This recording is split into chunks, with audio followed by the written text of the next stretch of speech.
రాజకీయాల్లో పబ్లిక్ గా అబద్ధాలు చెప్పేయొచ్చా? కొన్ని పార్టీలను, కొందరు లీడర్లను చూస్తూ ఉంటే రాజకీయ నాయకుడంటేనే పబ్లిక్ గా అబద్ధం చెప్పడానికి దక్కే అర్హతగా భావించొచ్చు. ఎందుకంటే ఒక మాట ఒక నాయకుడి నోటి నుంచి వస్తున్నప్పుడు అది లక్షలాది తన అభిమానులు వింటారు అన్న సంగతి మరిచి మరీ హద్దులు మీరి మాట్లాడటం సంస్కారమైతే కాదు. దానికి ఉదాహరణ తాజా ఉదంతమే. ఒక వ్యక్తిని బెదిరించి కేసు వాపసు తీసుకునేలా చేసిన వల్లభనేని వంశీ అనే ఒక మాజీ ఎమ్మెల్యేని పోలీసులు అరెస్టు చేసి రిమాండ్ చేశారు. ఆ వ్యక్తి చేసిందే తప్పు. ఆ తప్పును చూసి అతన్ని పార్టీ నుంచి సస్పెండ్ చేయకుండా జగన్ ఏకంగా జైలుకు వెళ్లి కలిసి వచ్చారు. సరే, తన పార్టీ నాయకుడు కనుక, గతంలో తాను చెప్పిందల్లా తూచా తప్పకుండా పాటించాడు కనుక, అదీ కాకుండా అసలు వంశీ ఆ స్థితికి రావడానికి కారణం జగనే కనుక వెళ్లి పరామర్శించి వచ్చారనుకుందాం. కానీ ఆ తర్వాత ఆయన మీడియాతో మాట్లాడుతూ అసలు తెలుగుదేశం పార్టీ కార్యాలయంపై దాడే జరగలేదని, దానికి వంశీకి ఏమాత్రం సంబంధం లేదని టీడీపీ నేత పట్టాభి రెచ్చగొట్టే వ్యాఖ్యలు చేయడం వల్లనే ఈ ఘటన చోటు చేసుకుంది అన్నది జగన్ వాదన. పబ్లిక్ లో,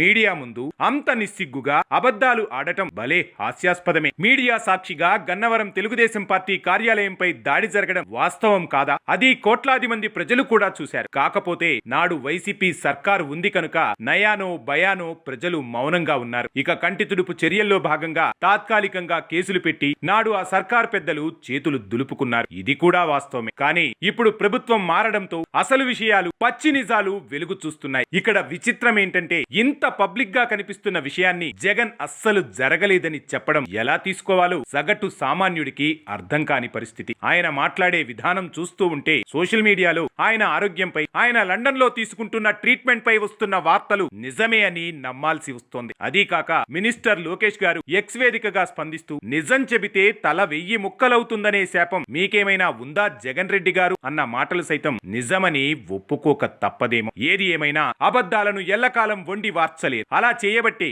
ఈ రోజు వైసీపీకి ఈ పరిస్థితి, దుస్థితి. ఇకనైనా రియాలిటీలోకి రాకపోతే పార్టీ మనుగడ ప్రశ్నార్థం కాక తప్పదేమో. ఆలోచించండి.